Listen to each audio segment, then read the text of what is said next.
আমরা মাছে ভাতে বাঙালি, এবং বাঙালি মানেই ভোজন রসিক। আর তাই হয়তো বাঙালিরা পৃথিবীর যে প্রান্তেই থাকুক না কেন, তাদের মনটা খুঁজে বেড়ায় সেই প্রিয় চেনা খাবারগুলোকে।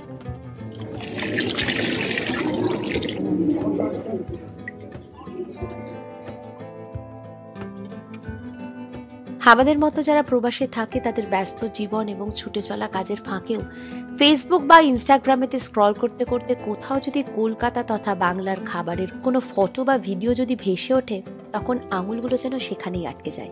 সেটা রাস্তার ধারে ফুচকা বা ঝালমুড়ি হোক, বা গরম গরম ধোঁয়া ওঠা মোমো, অথবা সেই পুজোর সময় লাইনে দাঁড়িয়ে অপেক্ষা করে থাকার পুজোর প্রসাদে, বা ধরো এই মা দিদিমার হাতের তৈরি সেই ফেলে আসা বিভিন্ন ধরনের নাড়ু।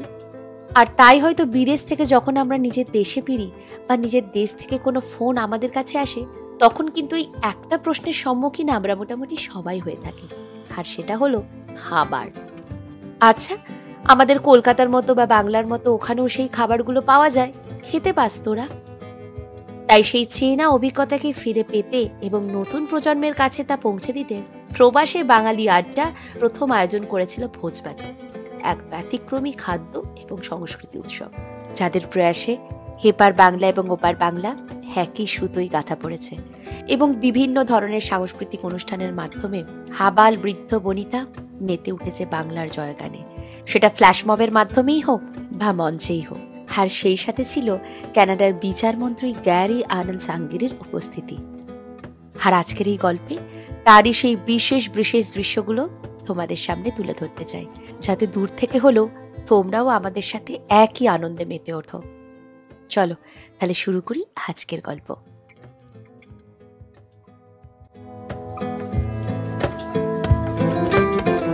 নমস্কার, কেমন আছো সবাই? মিষ্টি বঙ্গালের আরেকটা নতুন ব্লগে আমি সুদীপ্তা তোমাদের সকলকে স্বাগত জানাই। এখন ঘড়িতে পাচ্ছি দুপুর 2টো মতো, আর আমরা মোটামুটি যথারীতি বেরিয়ে পড়েছি এমন এক জায়গার উদ্দেশ্যে যেখানে যাবার জন্য বলতে পারো প্রায় 1 বছর ধরে অপেক্ষা করে আছি। যাচ্ছি ইটোবিকোতে, যাচ্ছি মাইকেল পাওয়ার সেন্ট জোসেফ হাই স্কুলে, কারণ এখানেই হচ্ছে ফুড ফেস্টিভ্যালটা, যার নাম ভোজবাজি। আর স্কুলে যেহেতু হচ্ছে, তাই গল্প করতে করতে ইচ্ছে আছে একটু হলেও তোমাদের এই স্কুলটাও ঘুরে দেখানোর।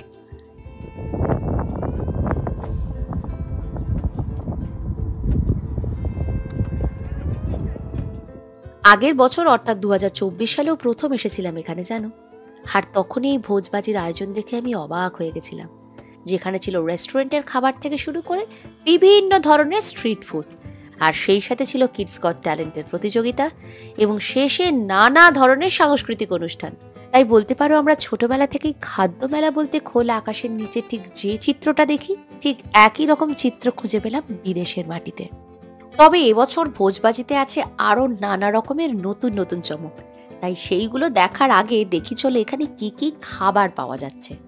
তবে খাবারের স্টল দেখার আগেই আমার চোখ পড়লো আর একটা ভীষণ স্পেশাল একটা স্টলের দিকে, আর সেটা হচ্ছে এই স্টলটা। এখানে এসে যাতে বাচ্চারা একদমই বোর না হয়, তার জন্যই তাদের জন্য ছিল বিভিন্ন ধরনের ছোট ছোট গেমের ব্যবস্থা। যেমন এখানে ছিল কালার করার ব্যবস্থা, বা বিভিন্ন ধরনের ম্যাচিং করে কার্ডগুলো দেখা, বা ধরো এই প্লে ডোগুলো। ভীষণ ইন্টারেস্টিং লেগেছে এই স্টলটা। আর তারপরেই এই হলটার দিকে চোখ পড়ল। আসলে অনুষ্ঠানটা যেহেতু 2টো থেকে শুরু, তাই বলতে পারো এখন একদম জোর কদমে প্রস্তুতি পর্ব চলছে। আর তারপরেই চোখ পড়ল এই বোর্ডগুলোর দিকে। আসলে আজকের এই অনুষ্ঠানটা শুরুই হবে পিবিএ কিডস গট ট্যালেন্টের মাধ্যমে, যেখানে খুদে খুদে শিল্পীরা তাদের অসাধারণ শিল্পের প্রদর্শন করবে। আর এই অনুষ্ঠানটা এতটাই সুন্দর হয় যে এটা আমি কোনোভাবেই মিস করতে পারবো না।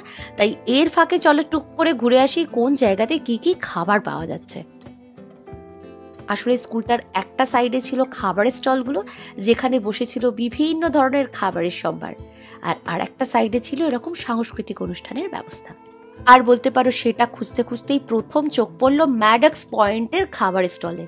আর আমার মনে হয় আগের বারের ভোজবাজির ভিডিও যারা দেখেছিলে তারা আশা করি অলিভিয়াকে অলরেডি চিনে ফেলেছ। ওর হাতের ফুচকার ফ্যান আমি অলরেডি।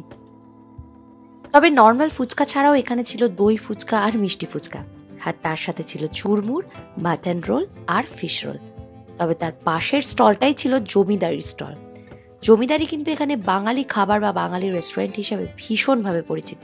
যেখানে মাটির ভাঁড়ের চা থেকে শুরু করেছিল আমপান্না, আর তার সাথে ছিল ভেজিটেবল চপও, যেটা কিন্তু একদম আমাদের সেই বাঙালি স্টাইলের বিট গাজর দিয়ে বানানো।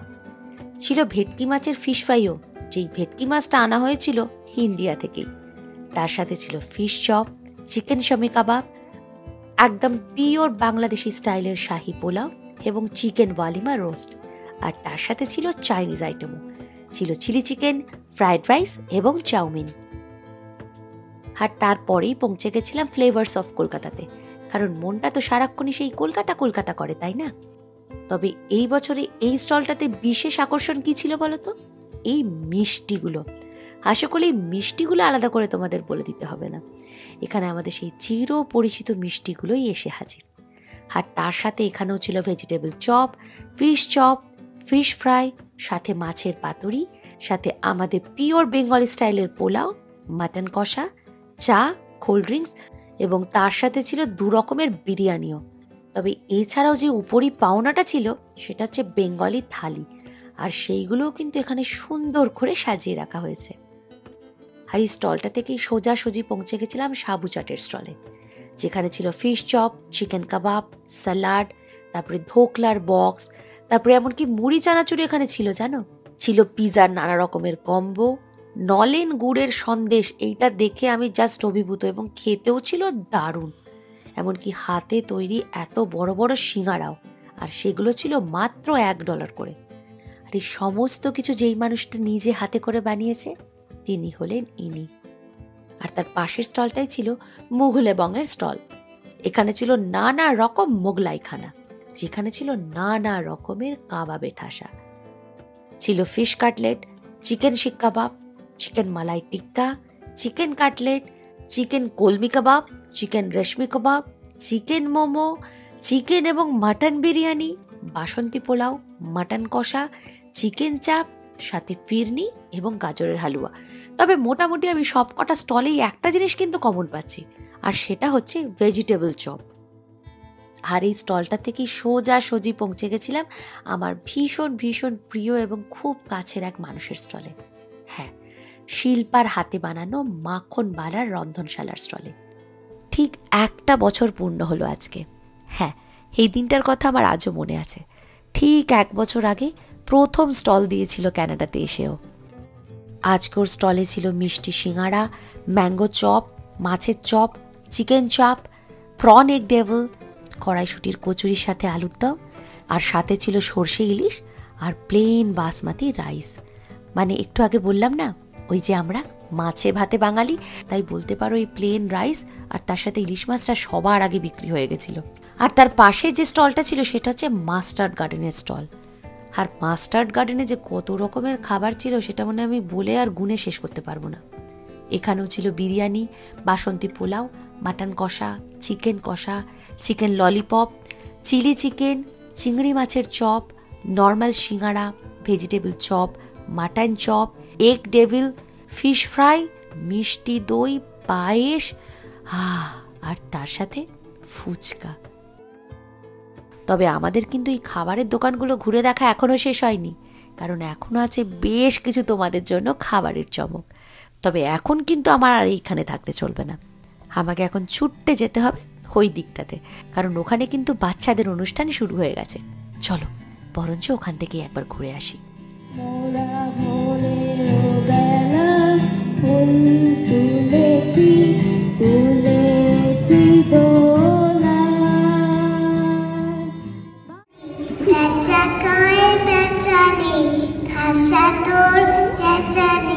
সুরে সুরে আনমন নাচে তোর প্রাণ মন। কিছু সঙ্গে দেখা, কিছু বলবে শোনা, ছিল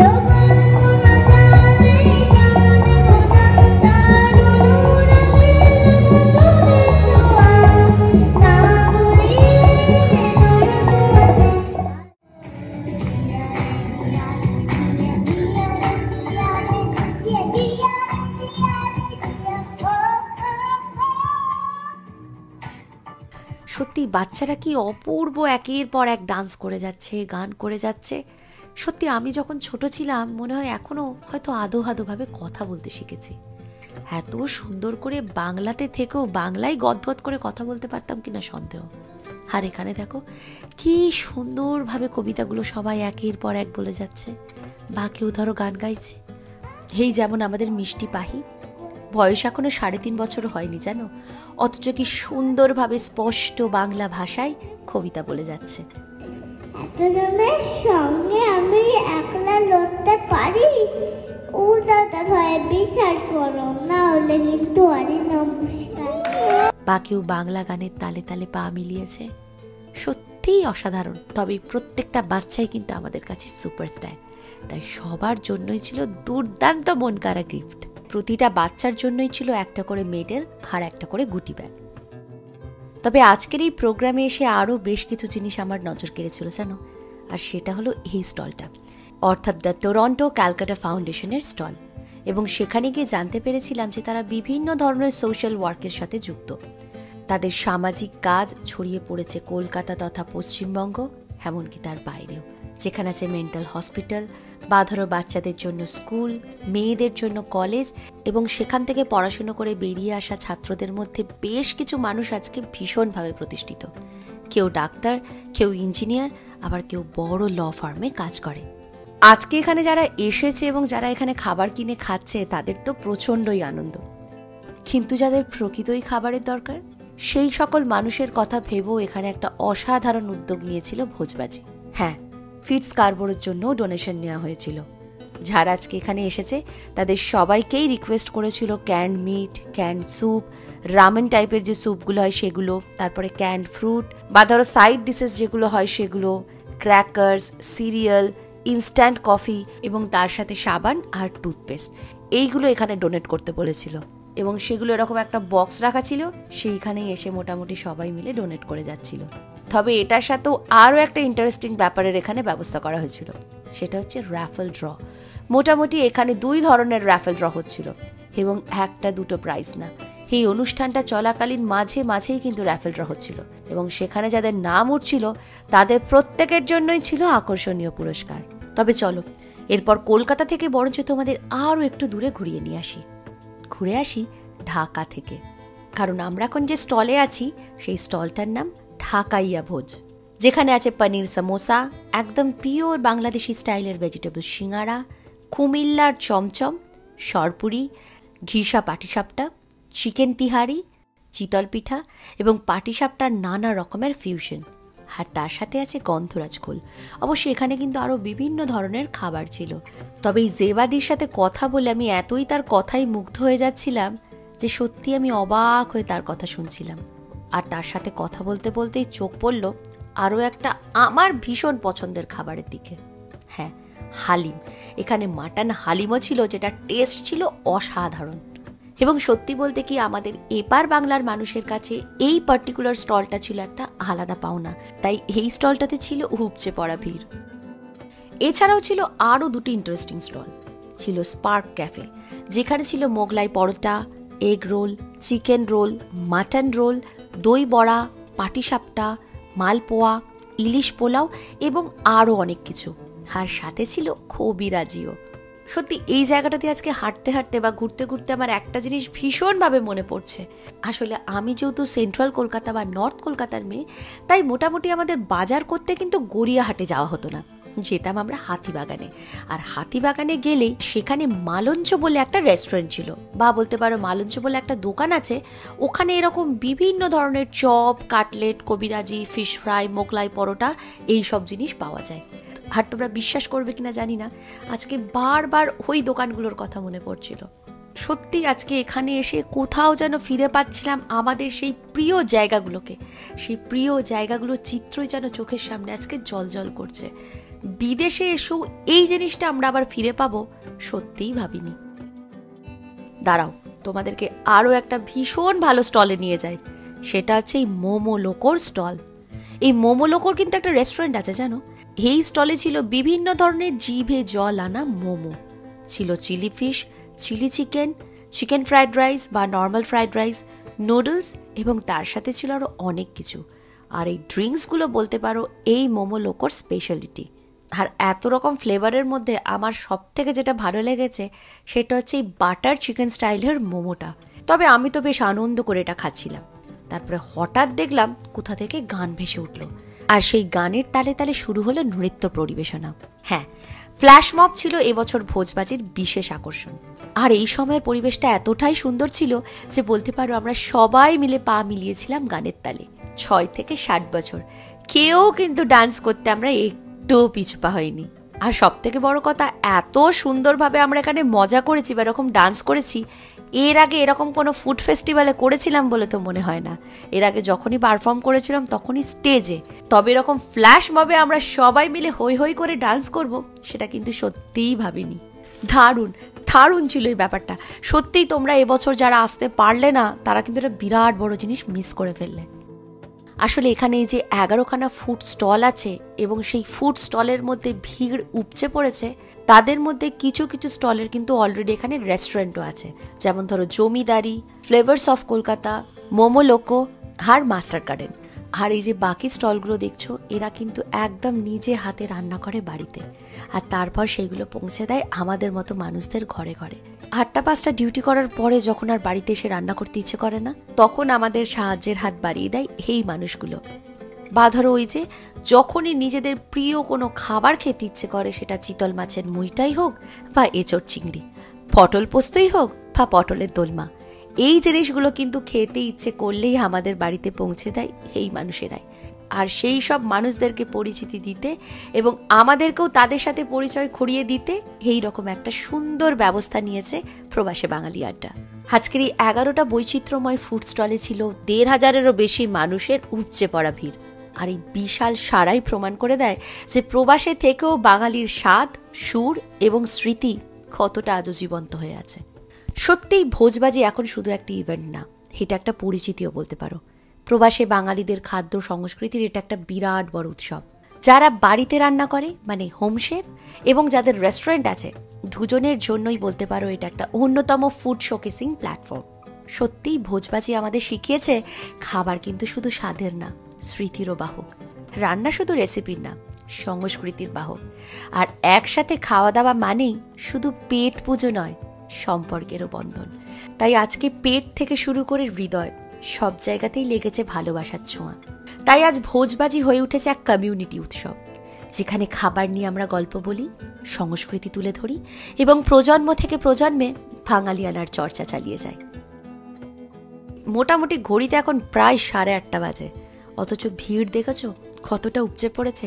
সব থেকে বড় কথা, এখানের মধ্যে অনেক মানুষই কিন্তু উপস্থিত আছে যারা কিন্তু আগে থেকেই ফুড ফেস্টিভ্যালটার কথা জানতো না, কিন্তু আজকে এখানে দাঁড়িয়ে এত মানুষেরা লাইভ করেছে যে সেই লাইভ দেখেও অনেকেই ছুটে এসেছে। খাবারের লোভ তারা সামলাতে পারেনি। আর এরপর আমাদের মধ্যে উপস্থিত হয়েছিলেন বিশেষ একজন সম্মানীয় ব্যক্তি। হ্যাঁ, কানাডার বিচারমন্ত্রী গ্যারি আনন্দ সাঙ্গিরি উপস্থিত হয়েছিলেন আমাদের মাঝে, এবং আমাদের অডিয়েন্সকেও রিকোয়েস্ট করা হয়েছিল যে আমাদের মধ্যে যদি কোনো প্রশ্ন থেকে থাকে সেটাও ওনার সাথে শেয়ার করে নিতে, এবং সেই কথা মতো উনিও কিন্তু আমাদের এই প্রশ্নগুলোর উত্তর দিয়েছিলেন। সত্যি ওনার কথাগুলো ছিল শোনার মতো, বা হয়তো বলতে পারো জানার মতো। তবে এরপর আমাদের জন্য ছিল আর একটা নতুন চমক, যেটা আমার জন্য কিন্তু একটা বিরাট বড় প্রাপ্তি বলতে পারো। হ্যাঁ, প্রবাসী বাঙালি আড্ডা থেকে অ্যাপ্রিশিয়েট করেছে সোশ্যাল ইনফ্লুয়েন্সারদের। আর বলতে পারো কয়েক বছর আগে ইউটিউবের সিলভার প্লে বাটনটার পর এটাই আমার প্রথম প্রাপ্তি। সত্যি এটার মধ্যে যে কতটা ভালো লাগা আছে বা কতটা যে ফিলিংস আছে সেটা হয়তো তোমাদেরকে বলে বোঝাতে পারবো না। তবে যারা আমাকে ভালোবেসেছো বা যারা আমাকে ভালোবেসে মিষ্টি বঙ্গলকে এতটা এগিয়ে নিয়ে গেছো, সেই প্রত্যেকটা মানুষের জন্য এটা। যাই হোক, অনেকটা হয়তো ইমোশনাল হয়ে গেলাম। চলো ফিরে আসি আবার আমাদের নেক্সট ইভেন্টে কি আছে সেটার ব্যাপারে। এরপর আমাদের একটা দারুণ ইন্টারেস্টিং গেম ছিল, জানো? ছিল সেরা দাদা বা সেরা দিদি, মানে অন্তাক্ষরীর একটা রাউন্ড ছিল, যেখানে টোটাল 6টা গ্রুপ ছিল। 3টে ছিল দাদাদের আর 3টে ছিল দিদিদের। আর তারপরে প্রত্যেকটা রাউন্ডে ছিল ভীষণ ভীষণ ইন্টারেস্টিং। আমি একবার দেখি, বারবার দেখি, দেখি বাংলার মুখ। খ, your time starts now. Anything. Time starts now. খ।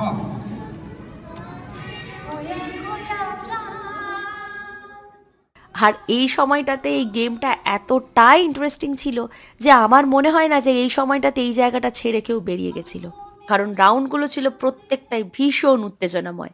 তবে সবশেষে জয়ী হয়েছিল দাদারা। দাদাদের থেকে একটা টিম হয়েছিল ফার্স্ট, দ্বিতীয় হয়েছিল দাদারাই, আর তৃতীয় হয়েছিল দিদিরা।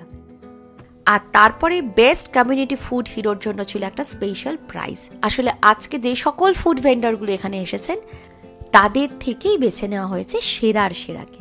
Most of the time corporate food business, but at some point আমার GTA তে 3টে রেস্টুরেন্ট ছিল, so I know what is it to run a restaurant, and it is not easy by any chance. আর তারপরে যদি আমরা কথা বলি about impact and doing over and beyond as impact, it is next to impossible. So all of you sitting here are equally winners. এবং এখানে উপস্থিত প্রত্যেকটা মানুষই তারা তাদের নিজেদের গল্প, মানে নিজেদের এই যে জার্নিটা সেটা শেয়ার করেছিলেন, আর সেখান থেকেই বেছে নেওয়া হয়েছিল বিজয়ীকে। আর এখানে বিজয়ী হয়েছিলেন দ্য ফ্লেভার্স অফ কলকাতা, অর্থাৎ আমাদের প্রবীরদা।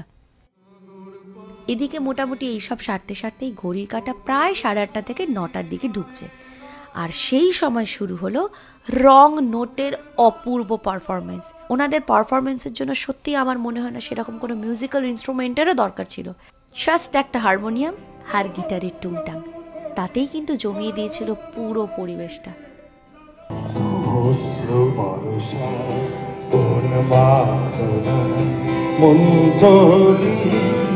লক্ষ জানের সবল সংগ্রামী অরগ্রগামী করে তোলনা কেন। আর এইভাবেই শেষ হয়ে গেল সুন্দর একটা ইভেন্ট।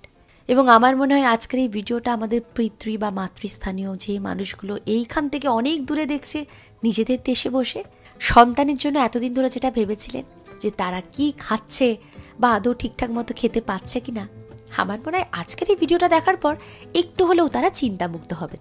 হ্যাঁ, মোটামুটি তাদের সন্তানরা যখন কলেজে যেতেন বা অফিসে যেতেন তখন তাদের টিফিনের ব্যাগটা ঠিক যেইভাবে গুছিয়ে দিতেন, বা ধরুন কলেজ থেকে বা অফিস থেকে ফেরার পরে খুব সুন্দরভাবে যেরকমভাবে গুছিয়ে খাবারগুলো খেতে দিতেন, হয়তো সেই রকম স্নেহ মমতা না পেলেও সেই খাবারগুলো কিন্তু তাদের সন্তানের কাছেও পৌঁছে যাবে, এইটুকু কিন্তু আপনারা নিশ্চিন্ত হতে পারেন। তবে আমাদের এই ভোজবাজি অর্থাৎ স্বাদের আবরণে সংস্কৃতির উৎসবই হোক বা প্রবাসে বাঙালির হৃদয় জয় করা গল্পই হোক, সেটা কেমন লাগলো সেটা কিন্তু অবশ্যই কমেন্ট করে জানাবেন।